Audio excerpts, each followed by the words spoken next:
4 hari setelah kejadian dari film pertama, John Wick, seorang mantan pembunuh bayaran, mengambil kembali mobilnya, sebuah Ford Mustang, dari tempat penjualan barang ilegal yang ternyata dimiliki Abraham Tarasov. Dalam sebuah pengejaran yang dilakukan anak buah Tarasov, mobil John mengalami kerusakan yang cukup parah. Untungnya, John mengampuni hidup Tarasov dalam sebuah perjanjian perdamaian. John kembali ke rumahnya dan mengubur senjatanya di dalam tanah sekali lagi. Lalu datanglah Aurelio, si pemilik bengkel mobil, membawa mobil John untuk diperbaiki. John dikunjungi seorang bos mafia Italia, Santino De Antonio, yang terungkap sebagai seorang yang membantu John dalam menyelesaikan misi-misi sulitnya, yang membuatnya dapat pensiun dan menikahi Helen. Santino meminta sebuah bantuan dengan menunjukkan sebuah medalion, di mana John dulu pernah bersumpah akan membantunya suatu saat nanti. Santino menginginkan sebuah bantuan dari John, namun John menolaknya dan mengatakan bahwa dirinya sudah pensiun.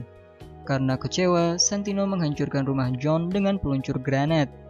John yang selamat akhirnya pergi ke sebuah hotel di kota New York. Winston, sang pemilik hotel, mengingatkan John bahwa jika dia menolak kesepakatan, berarti dia akan menodai satu dari 2 aturan underworld yang tak dapat dilanggar, yakni tak boleh ada pertumpahan darah di hotel dan setiap kesepakatan mesti dihargai. John dengan pasrah akhirnya menerima kesepakatan itu dan menemui Santino yang menugasinya untuk membunuh kakak perempuannya, Gianna, agar dia bisa menggantikan posisi ketua tertinggi bos kriminal. Santino juga mengirim Aris, asisten pribadinya, untuk mengawasi John. Di Roma, Italia, John menyusup ke upacara penobatan Gianna dan menemukannya di ruang pakaian. Dihadapkan dengan kematian yang tak pasti, Gianna memutuskan untuk bunuh diri dengan menyobek urat nadinya sendiri. Seiring kematiannya, John menembak kepala Gianna untuk memenuhi ketentuan dari Santino. Cassian, sang bodyguard Gianna, mengetahui keberadaan John dan menyadari bahwa John dikirim untuk membunuh Gianna, dan terjadilah pergelutan. John melarikan diri ke bawah tanah dan terkepung oleh anak buah Santino, yang ternyata mengkhianatinya dan berniat untuk membunuh John. Beruntung John bisa mengalahkan mereka. Cassian kembali menyerang John dan perkelahian mereka akhirnya terhenti setelah mereka menerobos ke zona kontinental Roma, di mana perkelahian dan segala bisnis gelap dilarang. Sembari berbagi minuman, Cassian memperingatkan John bahwa dirinya akan membalaskan dendam kematian Gianna. Setelah John kembali ke kota New York, Santino mengadakan sayembara sebesar $7 juta untuk membunuh John dengan memfitnahnya sebagai dalang utama pembunuhan Gianna. Beberapa aksi perburuan John terjadi, namun gagal.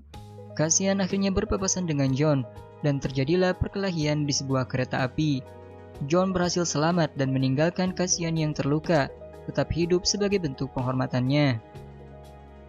Dalam keadaan terluka dan putus asa, John meminta bantuan dari seorang bos kriminal yang dijuluki The Bowery King, yang meminta anak buahnya untuk mengobati John dan memberikan petunjuk keadaan lokasi Santino. John berhasil membunuh Aris, si bodyguard Santino, dengan beradu pisau. Namun Santino berhasil lolos dan masuk ke zona kontinental yang aman. Santino dengan sombong mengatakan bahwa dirinya akan berdiam di zona aman, sehingga John tak dapat membunuhnya. Mengabaikan nasihat Winston, John tanpa ragu menembak kepala Santino di zona kontinental. Keesokan harinya, Winston menemui John dan menjelaskan bahwa John telah melanggar perjanjian dan perburuannya akan segera disebar ke seluruh negara. Sebagai konsekuensi membunuh Santino di zona kontinental, Winston mengumumkan John seorang pengkhianat dari kontinental dan kehilangan akses istimewanya dari sumber ilegal di dunia bawah. Bagaimanapun, Winston mencoba menunda pengumumannya dan memberikan waktu kepada John selama 1 jam untuk mempersiapkan dirinya dalam menghadapi para pembunuh bayaran yang akan memburunya. Sebelum pergi, John meminta agar Winston menyampaikan bahwa siapapun yang berani datang kepadanya harus bersiap menerima akibatnya. Saat John dan anjingnya berlari melewati kerumunan, banyak bunyi handphone yang berdering, yang menandakan bahwa perburuan John sudah dimulai, dan cerita pun berakhir.